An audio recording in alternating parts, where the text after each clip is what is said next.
pagi, selamat menikmati firman Tuhan yang akan disampaikan dari gereja All Saints Anglican Church. Dan minggu ini adalah minggu pertama Prapaskah.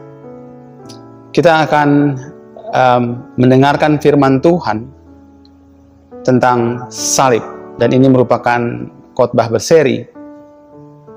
Dan kali ini kita akan belajar tentang salib melalui mata Yesus. Namun sebelumnya kita akan berdoa. Mari kita berdoa.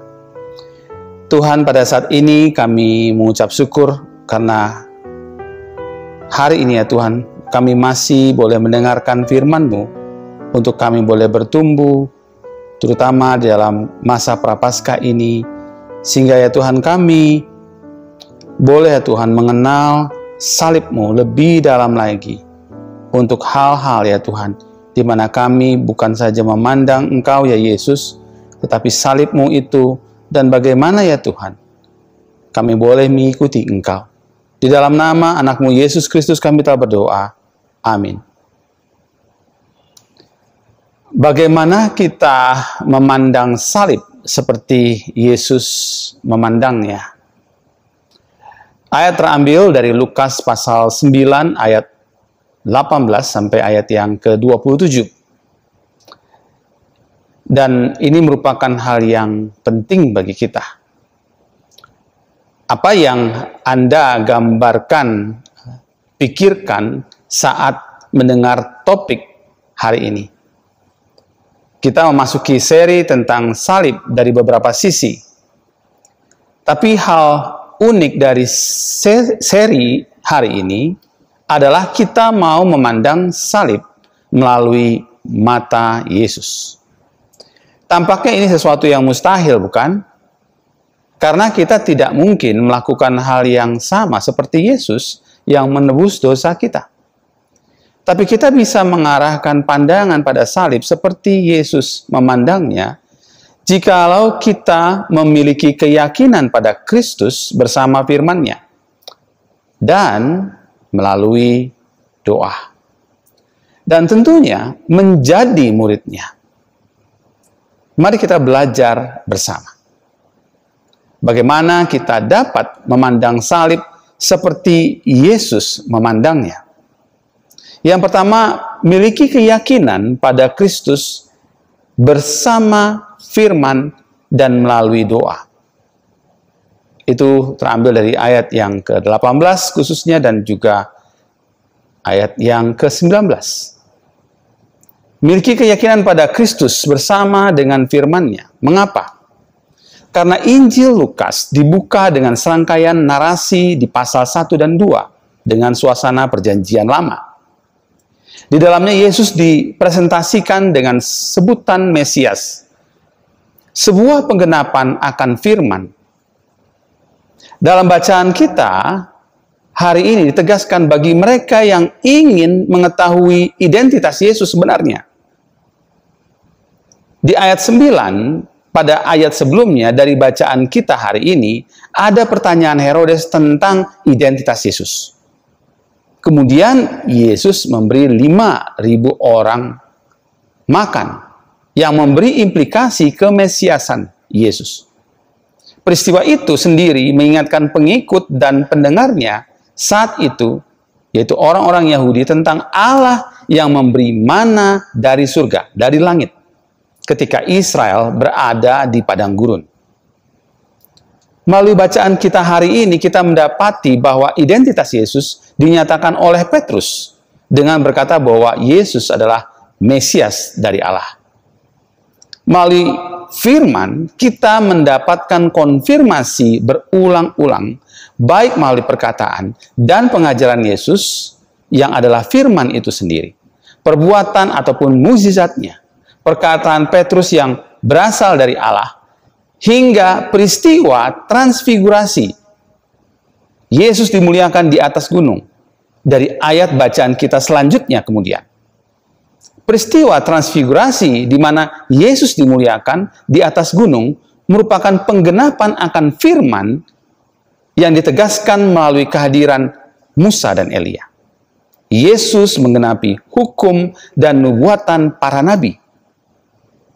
Bahkan dengan suara dari dalam awan yang berkata, "Inilah anakku yang kupilih, dengarkanlah dia." Konfirmasi ini menegaskan pentingnya untuk kita mendengar Yesus, mendengar firman-Nya, agar kita memiliki keyakinan pada Allah. Jangan kita lupa bahwa membaca bagian teks Lukas, sebenarnya kita sedang membaca tulisan seorang akademisi, seorang dokter Lukas. Tulisannya didasarkan oleh hasil penyelidikan segala peristiwa dengan seksama dari mulanya, dari asal mulanya. Lalu Lukas mengambil keputusan untuk membukukannya dengan teratur bagi pembaca pertama. Dan kita juga saat ini, supaya kita dapat mengetahui bahwa segala sesuatu yang diajarkan Yesus, yang dituliskan tentang kisah Yesus adalah sungguh benar.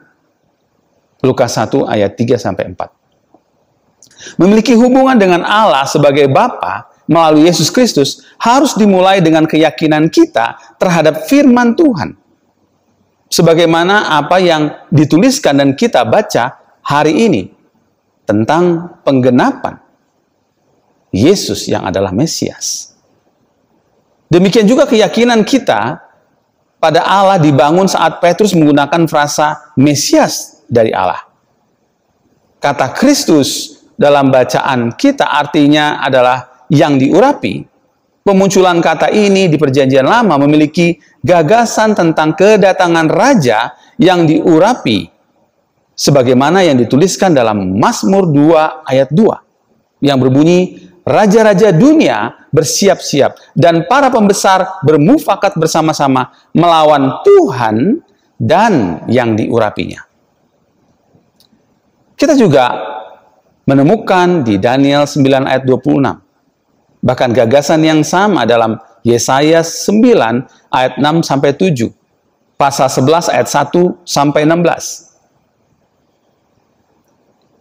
Kemudian kata Allah dalam Lukas tidak secara eksplisit mengungkapkan status anak, seperti halnya frasa yang lebih panjang dalam teks paralelnya dalam Matius pasal 16 ayat 17. Tetapi ini menekankan cipta karya Allah sendiri. Jadi perkataan Petrus ingin mengajak untuk menegaskan keyakinan kita pada Allah melalui penggenapan firman tentang Mesias, Raja yang telah datang. Dan cipta karyanya melalui Kristus. Pertanyaannya adalah, seberapa besar kita percaya pada penggenapan firman dan cipta karya Allah melalui Yesus Kristus dalam hidup kita? Seberapa besar kita percaya pada penggenapan firman dan cipta karya Allah melalui Yesus Kristus dalam hidup kita di tengah pandemi? Mari belajar memiliki keyakinan pada Allah bersama firman. Karena firman itu bersama-sama dengan Allah. Dan firman itu adalah Allah. Karena itu kita bersama firman. Maka kita dapat memandang salib seperti Yesus memandangnya. Yang kedua, miliki keyakinan pada Kristus melalui doa. Mari kita kembali mengamati pernyataan Petrus yang berada di antara dua peristiwa yang memusatkan pada doa. Di ayat 18, Yesus berdoa seorang sendiri sebelum ia menanyakan pada para murid tentang siapa dirinya menurut banyak orang. Di ayat 28, sesudah kira-kira 8 hari, sesudah segala pengajaran itu termasuk pernyataan Petrus, Yesus membawa Petrus, Yohanes, Yakobus lalu naik ke atas gunung untuk berdoa. Doa adalah jalan kedua untuk memiliki keyakinan pada Allah. Yesus tidak mengajarkan para murid mengusir setan seperti apa atau bagaimana, dan menyembuhkan seperti apa atau bagaimana, tapi ia mengajar para murid untuk berdoa. Dari bacaan kita bisa diperhatikan bahwa Yesus punya waktu berdoa pribadi dan ia juga punya waktu doa bersama-sama para muridnya. R.A. Torrey mencatat bahwa Yesus berdoa pagi-pagi, begitu juga sepanjang malam. Dia berdoa sebelum dan sesudah peristiwa besar dalam hidupnya. Dan bahwa dia berdoa ketika hidup sangat sibuk. Yesus mengatakan pada para murid untuk berjaga-jagalah senantiasa sambil berdoa. Lalu perhatikan Paulus dalam suratnya mengkaitkan firman dan doa yang perlu dinaikkan di segala waktu. Paulus mengatakan berdoalah setiap waktu di dalam roh dan berjaga-jagalah di dalam doamu itu dengan permohonan yang tak putus-putusnya untuk segala orang kudus. Melalui doa kita ingin menyatakan hubungan kita terus-menerus dengan Allah. Dan melalui doa kita memiliki keyakinan akan Allah. Catatan doa Yesus dan surat Paulus yang dibacakan di tengah jemaat menjelaskan kepada kita bahwa doa bukanlah sesuatu yang hanya dinaikkan pada waktu tertentu ataupun jadwal tertentu. Dan doa bisa dilakukan pribadi ataupun kelompok. Namun sering kita ingin mengukur doa menurut pandangan diri kita sendiri. Di luar waktu dan jadwal kita tidak mau berdoa atau tidak bisa berdoa. Doa sebagai alat komunikasi kita dengan sering hanya sebatas kebutuhan di waktu tertentu atau jadwal tertentu. Sehingga keyakinan kita bukan pada Tuhan, tapi pada kebutuhan kita yang dipenuhi oleh Tuhan. Seperti seorang yang sedang jatuh cinta, maka komunikasi intens atau terus-menerus dilakukan dan bisa di luar jadwal karena kebutuhan atas nama cinta. Anehnya, hubungan kita dengan Tuhan tidak seperti demikian. Sepertinya kita tidak memiliki kebutuhan seperti itu. Bahkan kita yang menentukan kebutuhan doa dengan jadwal kita sendiri, dengan kebutuhan kita sendiri. Alhasil, kita tidak lagi berdoa untuk mengikuti kehendaknya. Paulus mengkaitkan firman dan doa yang perlu dinaikkan disebutkan dalam Efesus 6 ayat 17-18a. Dan terimalah ketopong keselamatan dan pedang roh, yaitu firman Allah dalam segala doa dan permohonan. Karena kita memang seyogyanya mendoakan hal-hal yang firman Tuhan katakan, agar kehendaknya terjadi. Doa secara aktif turut serta mendorong kita bertindak sesuai firman Tuhan. Sehingga kita memandang salib seperti Yesus memandangnya. Selain kita membatasi dengan waktu dan jadwal tertentu, kita juga bisa cenderung menganggap doa sendirian itu adalah jalan yang terbaik. Tidak seperti Tuhan Yesus yang sekalipun dia sedang bergumul, tetap dia mengajak murid-muridnya berdoa. Doa Bapa kami yang diajarkan Tuhan Yesus merupakan doa komunal. Ada kata ganti kami di sana, yang menunjukkan bukan saja diri kita. Doa bersama turut memastikan apa yang didoakan itu sesuai dengan kehendak Tuhan. Doa bersama itu membuka diri kita untuk mendoakan banyak hal yang di luar diri kita, apalagi hal-hal yang kita bawa kepada pusatnya pada diri kita sendiri. Sebagaimana Yesus memandang salibnya sambil berdoa. Tetapi janganlah seperti yang kuhendaki, melainkan seperti yang engkau kehendaki. Maka tidak seharusnya kita memandang doa pusatnya pada diri kita sendiri, melainkan untuk kehendaknya dan kerajaannya datang bagi orang lain. Berbicara tentang doa bagi orang lain mengingatkan kita juga untuk berdoa bersama orang lain.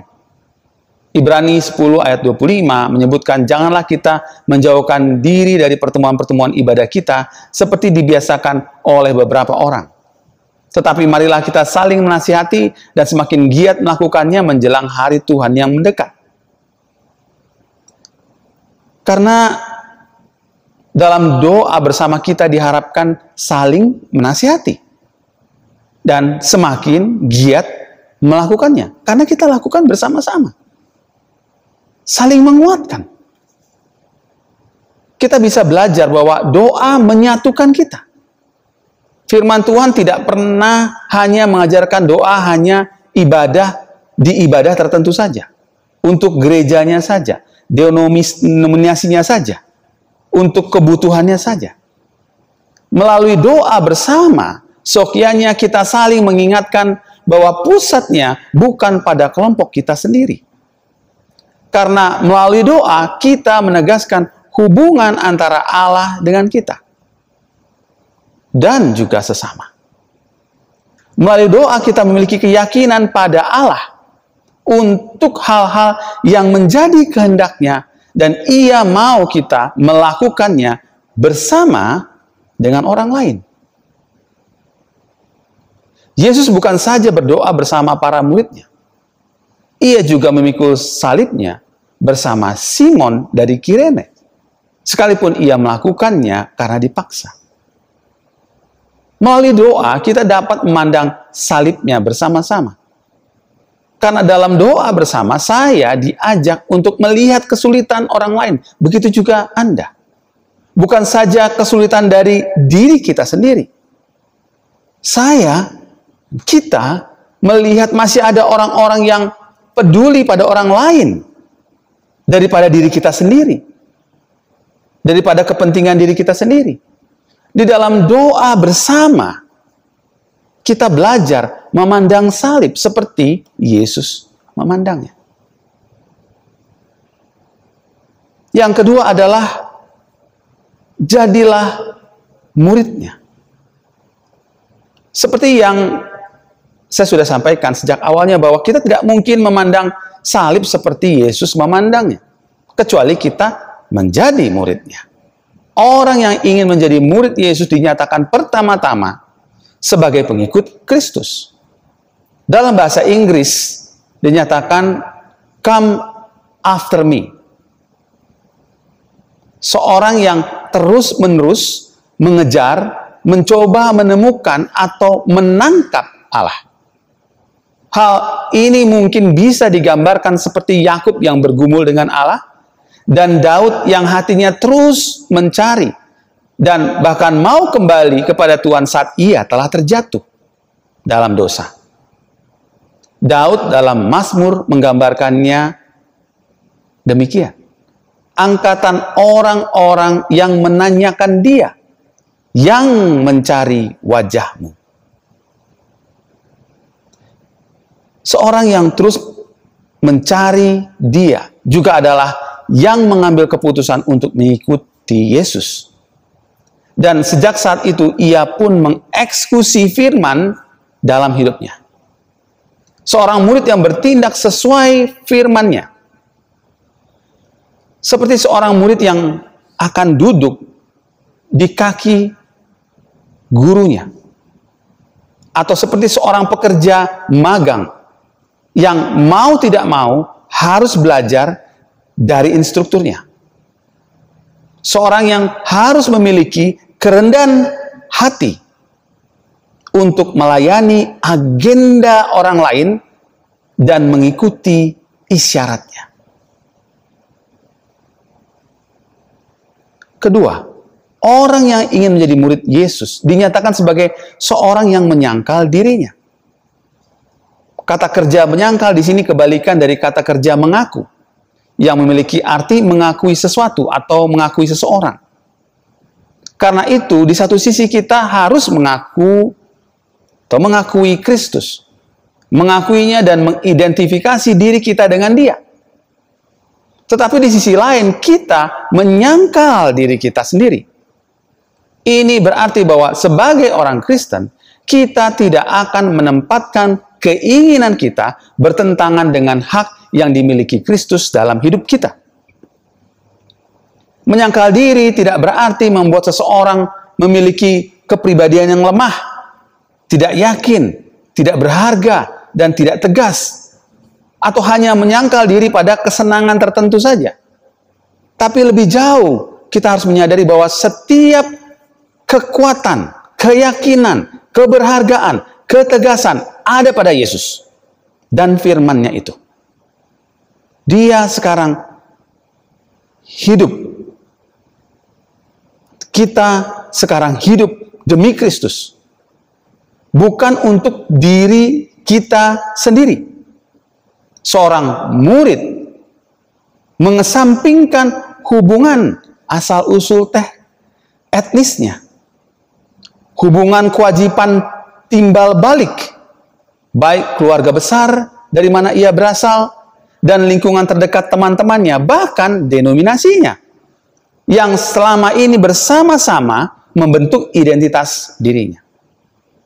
Jadi, dengan penyangkalan diri yang radikal, diartikan sebagai keterbukaan untuk membangun identitas yang sepenuhnya baru dan dalam komunitas baru yang berpusat pada Tuhan. Dan dengan teguh setia pada firman-Nya. Yang ketiga, orang yang ingin menjadi murid Yesus dinyatakan sebagai seorang yang dipanggil juga untuk mengidentifikasikan dengan Yesus dalam penderitaannya. Sekalipun mereka tidak selalu perlu atau akan mati karena kesaksian mereka untuk Kristus. Hal ini digambarkan dalam frasa memikul salib.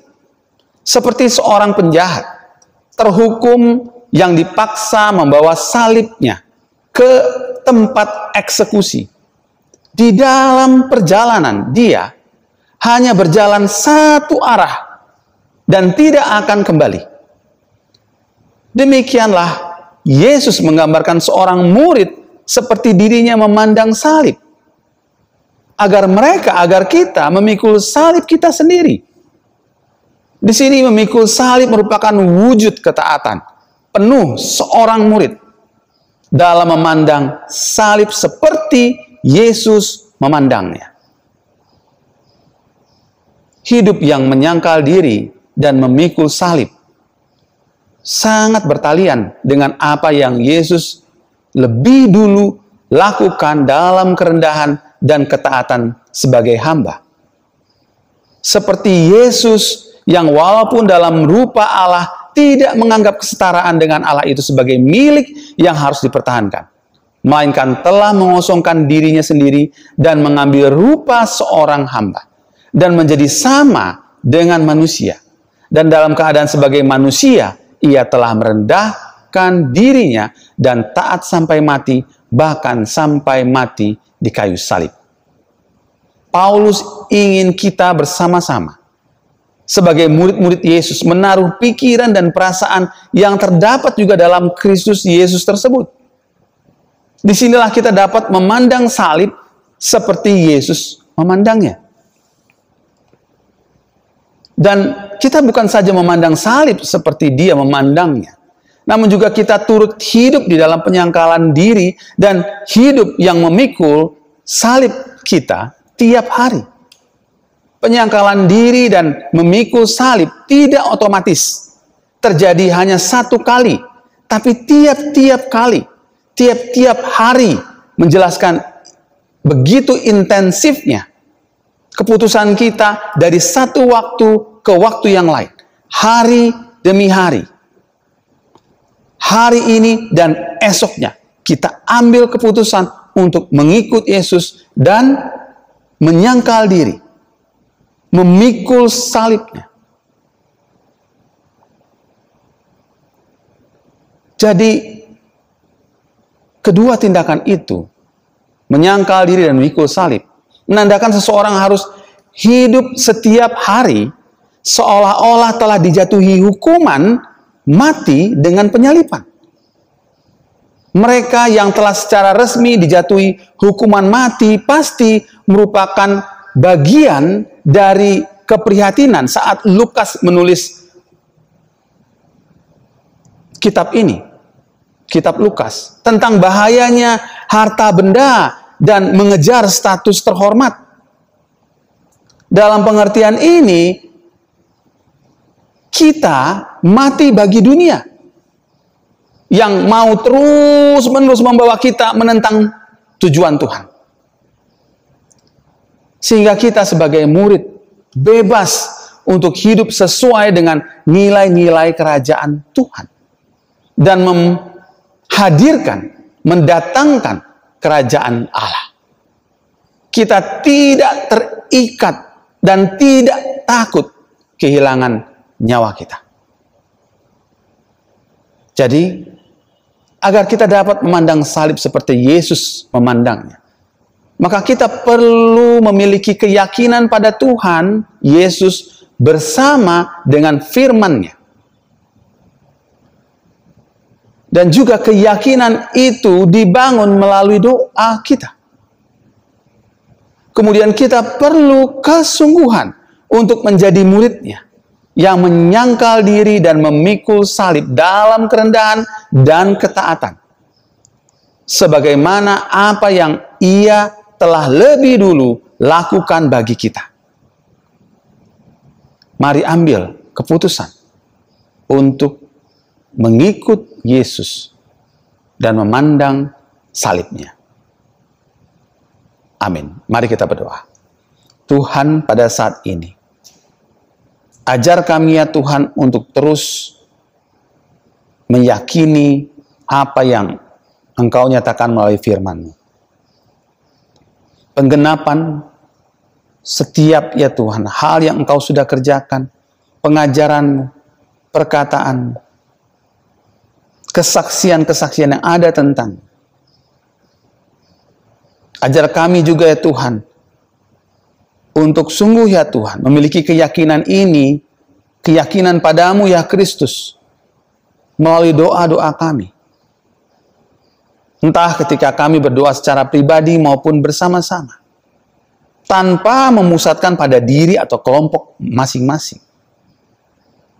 Untuk kami ya Tuhan, berdoa dan melihat banyak hal di mana ya Tuhan kami perlu melakukan kehendak-Mu.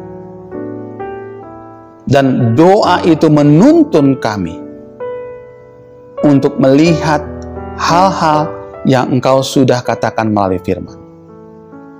Kami tidak menyesuaikan diri kami atau tidak menjadikan diri kami menyerupai dunia, tapi kami menyesuaikan diri dengan firman. Kehendak-Mu jadilah, kerajaan-Mu datanglah. Dan Tuhan, ajar kami untuk menjadi murid-Mu, bukan saja orang yang percaya, tapi murid-Mu yang adalah pengikut-Mu, yang adalah orang yang sungguh mau menyangkal diri tiap-tiap hari, mau memikul salib tiap-tiap hari. Di dalam nama anak-Mu Yesus Kristus, kami telah berdoa. Amin.